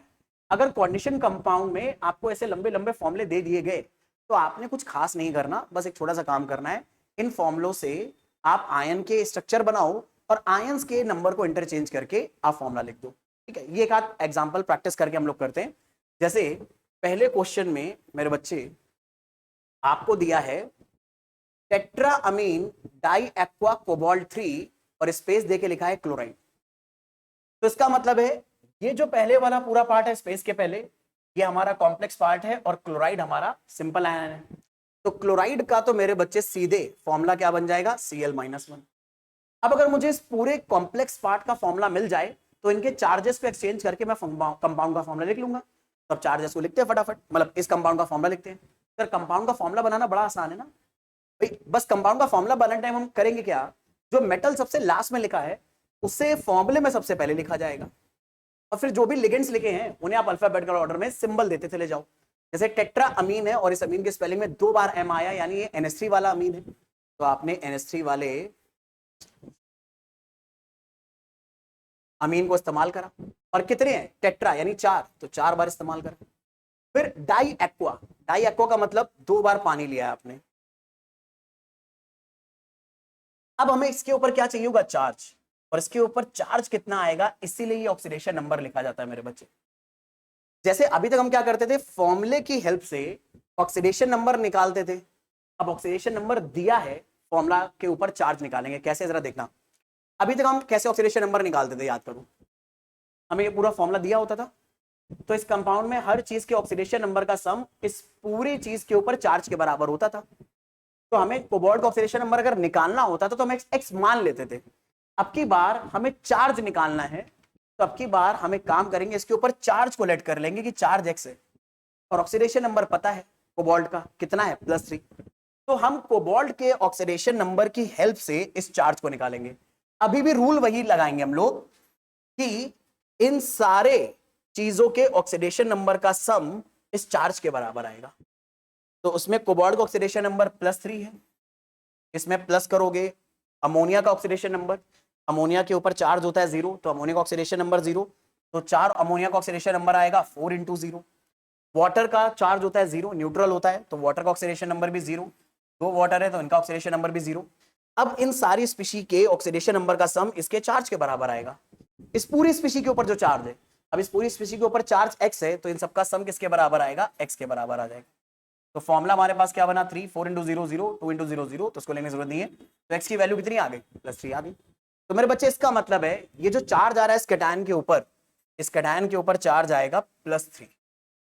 अब हमें कैटायन के ऊपर चार्ज मिल गया, एनायन के ऊपर चार्ज मिल गया, नंबर एक्सचेंज कर दो, 3 इधर 1 इधर।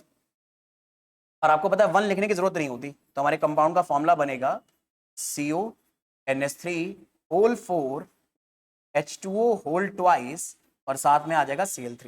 ये हमारा आंसर हो गया मेरे बच्चे, simple. I am pretty sure ये आइडिया पकड़ में आ रहा है सारी जनता को मेरी, ठीक है? सिंपल है ना, कोई दिक्कत, कोई परेशानी, कोई समस्या? चले अपनी कहानी को आगे बढ़ाए। तो करना कैसे है मेरे बच्चे, ये बात पकड़ में आ रही है? हमें बस आयंस के फॉर्मूले बनाने और फॉर्मूलों में नंबर्स को इंटरचेंज कर दो, आपके कंपाउंड का फॉर्मूला, आपके कंपाउंड का नाम बन जाएगा। ऐसे यहाँ पर पोटेशियम टेट्रासाइनिडो निकलेट 2 है, ठीक है? तो यहां पर हमारे पास पोटेशियम साइनो को ना साइनिडो भी बोल सकते हो आप, टेट्रा साइनिडो निकलेट 2, ये आ जाएगा निकलेट। तो पोटेशियम और इसके बीच में स्पेस है, इसका मतलब यहां पर पोटेशियम हमारा सिंपल आयन है, इसके ऊपर चार्ज क्या हो जाएगा +1। अब इस कंपाउंड का पूरा फॉर्मूला लिख के इसके ऊपर चार्ज लिखना है।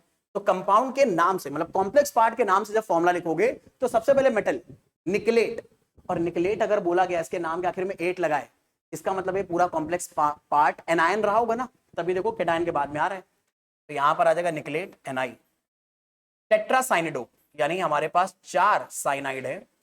अब इसके ऊपर चार्ज हमें नहीं पता, हाँ ये जरूर पता है कि इसके ऊपर नेगेटिव चार्ज आएगा क्योंकि एनायन है, लेकिन निकल का ऑक्सीडेशन नंबर तो पता है कि निकल का ऑक्सीडेशन नंबर +2 है।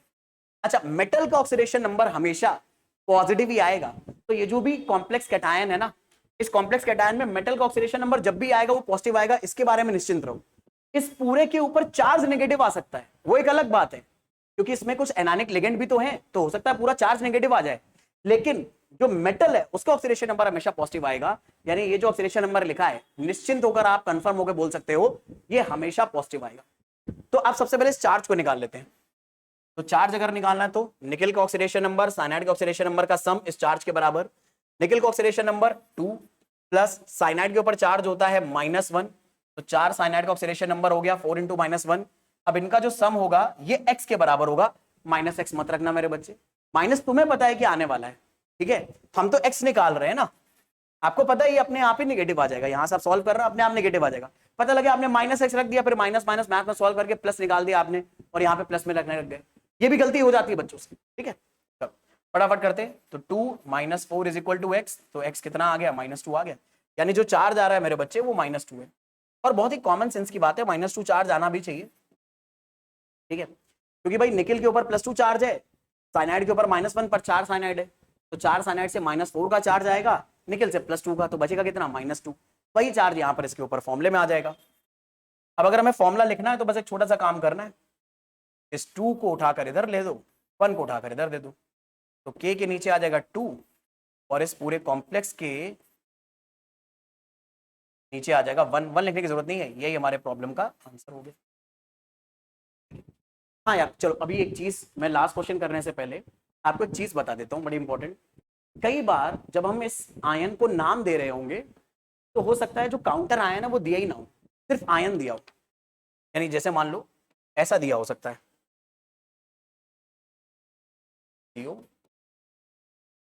NH3 whole 6 3+। तो अगर मान लो आपको सिर्फ कॉम्प्लेक्स पार्ट एस कैटायन दिया हुआ है तो इसका नाम जैसे आप लिखते हो वैसे ही लिखोगे, लेकिन उसके नाम के आखिर में आयन लगा दोगे, यानी जैसे इसका नाम अगर लिखते तो आप क्या लिखते, आप यही तो लिखते कि 6 अमीन है, तो ये है हेक्सा अमीन, फिर ये कोबाल्ट आ जाएगा, कोबाल्ट का ऑक्सीडेशन नंबर यहाँ पर +3 आ जाएगा। अब क्योंकि ये कैटायन है तो इसलिए कोबाल्ट लिखा, अगर एनायन होता तो ये कोबाल्टेट लिखते, और कोबाल्ट +3 आ गया मेरे बच्चे। तो ये क्योंकि पूरा एक आयनिक कंपाउंड नहीं है, तो किसी भी ये आयनिक कंपाउंड का बस आयनिक पार्ट है, कैटायन है, तो इसके नाम के आखिर में ना आयन जरूर लगाते हैं। कई बार स्कूल के टीचर इस बात के नंबर भी कट कर लेते हैं कि आपको तो ये मैंने आयन दिया था तो उसके नाम के आखिर में आयन लगा होना चाहिए। तो अगर हमें सिर्फ और सिर्फ कॉम्प्लेक्स पार्ट एज कैटायन दिया हुआ है, एज एनायन दिया है, इसमें पूरा इसका जो नेगेटिव पार्ट है वो नहीं दिया है, तो उसके नाम के आखिर में हमेशा आयन लगाओगे। क्योंकि जैसे अगर मैं आपसे पूछूं मेरे बच्चे ये फॉर्मूला क्या लिखा है, तो आप यही तो बोलोगे ये सोडियम आयन लिखा है, सिर्फ सोडियम तो नहीं बोलोगे, क्योंकि अगर सिर्फ सोडियम बोल दिया तो ये सोडियम एटम भी हो सकता है, सोडियम आयन बोलोगे ना। ऐसे अगर मैंने ये बोला Cl- तो आप क्या बोलोगे, ये क्लोराइड आयन है। हाँ, लेकिन अगर ये दोनों एक साथ होते तो आप सोडियम क्लोराइड बोलते, तब आयन लगाने की जरूरत नहीं है, क्योंकि कैटायन एनायन दोनों एक ही जगह पर प्रेजेंट है। लेकिन अगर इंडिविजुअल दिए हैं तो आप इनके नाम के आखिर में आयन वर्ड भी लगाओगे। ऐसे अगर कैटायन या एनायन कॉम्प्लेक्स पार्ट वाला अकेले दिया हुआ है चार्ज के साथ, तो आप उसके नाम के आखिर में आयन वर्ड जरूर लगाना, ये मत भूलना, क्योंकि इस बात के भी मार्क्स कई बार टीचर्स डिडक्ट कर लेते हैं, ठीक है। चलो अपनी कहानी को आगे बढ़ाएं। अब ये हमें नाम देना है, इस कंपाउंड का नाम दिया, फॉर्मूला बनाना है, ट्रिस इथेन 1,2 डाइअमीन। इथेन 1,2 डाइअमीन ना, ये दरअसल में एथिलीन डाइअमीन जो लिगेंड होता है EN, उसका IUPAC नेम है, ये एथिलीन डाइअमीन ही है, ठीक है। तो मेरे बच्चे हमारे पास जो कंपाउंड है वो है ट्रिस इथेन 1,2 डाइअमीन, ये वही है एथिलीन डाइअमीन, एथिलीन डाइअमीन कॉमन नेम है, इथेन 1,2 डाइअमीन उस कंपाउंड का आईयूपीएसी नेम है। मैं किसके बारे में बात कर रहा हूँ, एक मिनट, थोड़ा जल्दी जल्दी हो रहा होगा आपके सामने, बहुत तेजी से स्किप कर रहा होगा, मैं इसके बारे में बात कर रहा हूँ, एथिलीन डाइअमीन। देखो इसमें अगर इसका आईयूपीएसी नेम दो तो आप क्या दोगे, 2 कार्बन है तो इथेन, पहले और दूसरे पे अमीन लगा है तो 1,2 डाइअमीन, तो इथेन 1,2 डाइअमीन ही तो बोलोगे इसको आप, ये इथेन 1,2 डाइअमीन। और यहां पर एक एम आएगा स्पेलिंग में, 2 नहीं, अमोनिया से नहीं आया ये, NH2 से आया, तो अमीन के स्पेलिंग में एक ही एम रहेगा। तो ये आईयूपीएसी नेम भी एज ए लिगेंड के नाम में आप इस्तेमाल कर सकते हो, कोई भी मनाही नहीं। थोड़ा सा आगे स्किप कर लेते हैं, अभी जब मैं बस दिखाऊं तभी देखना। तो ट्रिस इथेन 1,2 डाइअमीन, और साथ में क्या दे रखा है, क्रोमियम 3 क्लोराइड। तो यार मुझे उम्मीद है इसका नाम तो आप दे लोगे। अरे यार एक मिनट रुक जाओ, आप ब्राइट कलर ले लें।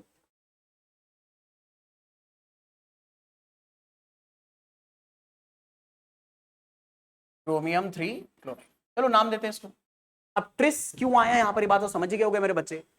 एथिलीन डाइअमीन में या इथेन 1,2 डाइअमीन में पहले से एक न्यूमेरिकल प्रीफिक्स आ रहा है, तो इसके रिपीटिशन को बताने के लिए ये कितनी बार आया है, ट्रिस वर्ड का इस्तेमाल कर रहा है। तो पहले हम लोग इस कॉम्प्लेक्स पार्ट को नाम देते हैं मेरे बच्चे। तो सबसे पहले मेटल का नाम आएगा, मेटल का सिंबल आएगा Cu। फिर हमारे पास एथिलीन डाइअमीन है, एथिलीन डाइअमीन को En लिख सकते हो आप। कितनी बार आया, 3 बार, तो 3 लिख दिया। इसके ऊपर चार्ज अपने को नहीं पता, लेकिन ये जरूर पता है कैटायन है, तो इसके ऊपर पॉजिटिव चार्ज आएगा कुछ ना कुछ। साथ में है क्लोराइड, क्लोराइड का हमें फॉर्मूला पता है Cl-1। अब ये X निकालने की जद्दोजहद हम शुरू कर देते हैं। तो X निकालने का आइडिया क्या है भाई, कोबाल्ट को सॉरी क्रोमियम है यार, मैंने कोबाल्ट लिख दिया। क्रोमियम का ऑक्सीडेशन नंबर हमें कितना दिया हुआ है, 3, तो इसका ऑक्सीडेशन नंबर +3। En का ऑक्सीडेशन नंबर 0 होता है, तो En की वजह से कोई चार्ज नहीं आएगा, जो भी चार्ज आएगा वो क्रोमियम की वजह से आएगा। तो अगर हम लोग ऑक्सीडेशन नंबर का फॉर्मूला लगाएं तो क्रोमियम का ऑक्सीडेशन नंबर 3, En का 0 है, तो 3 में मल्टीप्लाई करा 0, ये किसके बराबर आएगा, इन सबका सम चार्ज के बराबर। चार्ज है X, X है पॉजिटिव, तो उसका साइन है, हमें तो वैल्यू चाहिए, तो 3 आ गया X के बराबर। यार यहाँ पे जो चार्ज आने वाला है वो दरअसल में आएगा 3+, अब 3Cl के नीचे और 1 इस पूरे कॉम्प्लेक्स के नीचे, तो फॉर्मूला आ गया chromium En whole thrice bracket close, इसके नीचे 1 लिखने की जरूरत नहीं है, Cl3, ये हमारे इस कंपाउंड का फॉर्मूला आ गया। तो I am pretty much sure आपको आईयूपीएसी नोमेनक्लेचर कोऑर्डिनेशन कंपाउंड का बहुत अच्छे समझ में आया है। और सिर्फ आईयूपीएसी नोमेनक्लेचर ही नहीं, बल्कि आपने नाम से फॉर्मूला कैसे बनाना है और फॉर्मूले से नाम कैसे बनाना है, ये दोनों चीजें अच्छे से सीख ली है। कोऑर्डिनेशन कंपाउंड में ये बहुत ही ज्यादा इंपॉर्टेंट टॉपिक है, इसे अच्छे से ध्यान रखना, बहुत ज्यादा यूजफुल है आपके एग्जाम के पॉइंट ऑफ व्यू से, ठीक है। तो I am pretty much sure ये सारी बातें पकड़ में आ गई होंगी। आज के लेक्चर में इतने ही रखेंगे, मिलेंगे नेक्स्ट क्लास में। तब तक के लिए जम के पढ़ाई करते रहो, रिवीजन करते रहो, जो भी डाउट्स आते रहे हम मेरे साथ जरूर डिस्कस करते रहो। पुस्तक रीच आउट करने के सारे social media link description box में गिवन है। बाकी अगर हमारे एफर्ट आपको ये पसंद आ रहे हैं तो अप्रिशिएशन शो करने के लिए चैनल को सब्सक्राइब जरूर कर लो, बेल आइकन जरूर प्रेस कर लो, ताकि आप तक ऐसे और वीडियो पहुंचाने में हमें बहुत इंकरेजमेंट मिले। In the next class, bye everyone, take a very good care of yourself.